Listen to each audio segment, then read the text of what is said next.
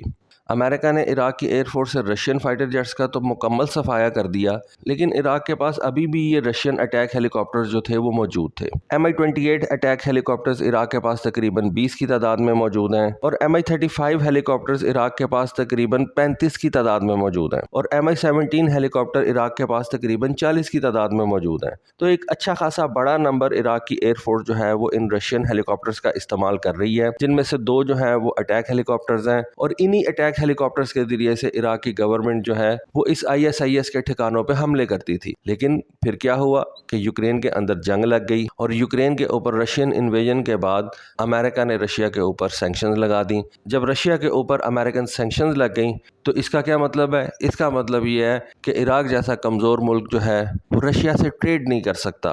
اگر اس کو Russian Mi-28 ہیلی copters یا Mi-17 ہیلی کاپٹرز یا Mi-24 Mi-35 ہیلی کاپٹرز کے پرزے چاہیے تو وہ رشیا سے پرچیز نہیں کرے گا۔ اس سے کیا ہوا کہ عراق کے جو اٹیک ہیلی کاپٹرز تھے وہ کنڈم ہو گئے، اور ان کو عراق کو جو ہے وہ ابینڈن کرنا پڑ گیا۔ یعنی کہ آپ کہہ لیں کہ وہ ادھر عراق میں پڑے ہوئے ہیں، لیکن اب عراقی گورنمنٹ جو ہے وہ ان کو استعمال نہیں کرتی اس ISIS کے خلاف۔ پھر عراق کی گورنمنٹ کے پاس ان ISIS کے ٹھکانوں کے اوپر حملے کے لیے کون سا ہتھیار بچتا ہے؟ تو وہ عراق کے پاس اب F-16 بچ جاتا ہے، اور جو 30-35 F-16 فائٹر جیٹس دیے تھے عراق کو امریکہ نے، اب ان کی ڈیمانڈ عراق کے اندر جو ہے وہ بڑھ گئی ہے، اور اس کی ریزن یہ ہے کہ امریکہ نے رشیا کے اوپر پابندیاں لگا دی ہیں۔ وہ بیسیکلی پابندیاں رشیا کے اوپر تو نہیں لگیں، وہ بیسیکلی پابندیاں جو ہیں کمزور ممالک کے اوپر لگی ہیں کہ آپ نے رشیا کے ساتھ ٹریڈ نہیں کرنی۔ رشیا تو اپنا مال ساری دنیا میں بیچ رہا ہے، انڈیا کو بھی اپنا تیل بیچ رہا ہے، وہ تیل انڈیا جو ہے ریفائن کر کے بعد میں یورپ میں سیل کر دیتا ہے، تو رشیا کو تو کوئی اتنی زیادہ پرابلم نہیں پیش آئی۔ پرابلم تو پیش آئی ان کمزور ممالک کو، عراق جیسے کمزور ممالک کو، جن کو امریکہ نے اجازت ہی نہیں دی کہ وہ رشیا کے ساتھ ٹریڈ کر سکیں، اپنے ہیلی کاپٹر جو ہیں ان کو آپریشنل رکھ سکیں۔ اب امریکنز جو ہیں ان کی پھر چاندی ہو گئی ہے۔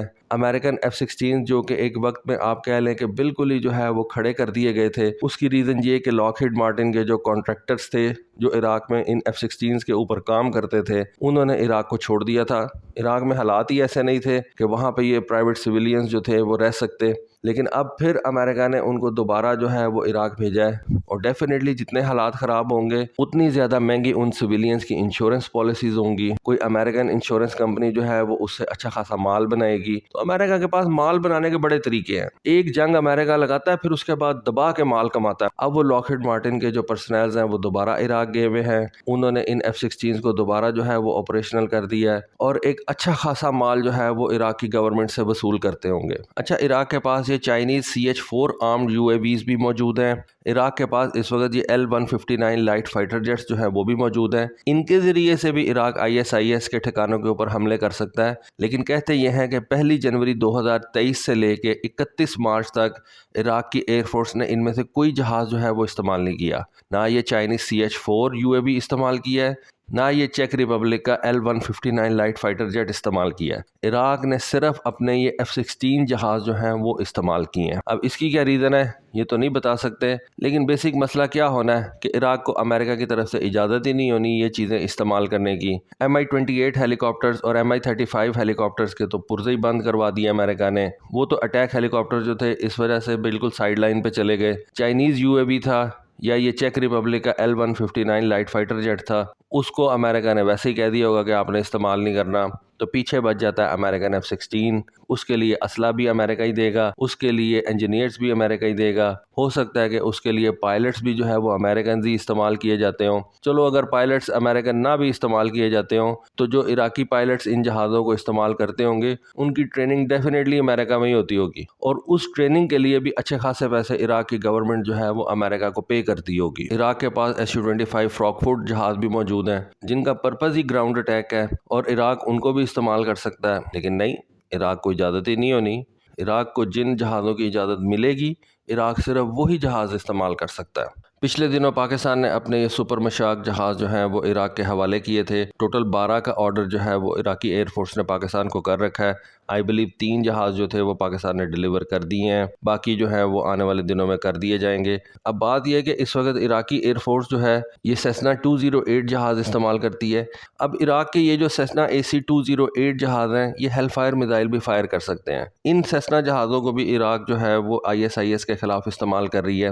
اب دیکھنا یہ ہے کہ کیا عراق کی ایئر فورس پاکستان کے بنے ہوئے سپر مشاق جہازوں کے ذریعے سے یہ ہیل فائر میزائل فائر کر سکے گی یا نہیں، اس کے بارے میں تو خیر آنے والا وقت ہی بتائے گا۔ لیکن اگر امریکہ کے سیسنا جہاز یہ ہیل فائر میزائل فائر کر سکتے ہیں تو ڈیفینیٹلی پاکستان کے سپر مشاق جہاز جو ہیں وہ ان سے بہت زیادہ بہتر ہیں، وہ بھی یہ ہیل فائر میزائل جو ہے وہ فائر کر سکتے ہوں گے، لیکن ان کے لیے جو ہے وہ امریکن اجازت کی ضرورت پڑے گی۔ تو دوستو یہ ایک انفارمیشن تھی جو میری نظروں کے سامنے سے گزری، سوچا آپ کے ساتھ شیئر کروں۔ ہوپ فلی آپ کو آج کی ویڈیو، آج کی انفارمیشن پسند آئی ہوگی۔ کامنٹ سیکشن میں اپنی رائے سے ضرور آگاہ کیجیے گا۔ آج کے لیے بس اتنا ہی۔ تھینک یو، اللہ حافظ۔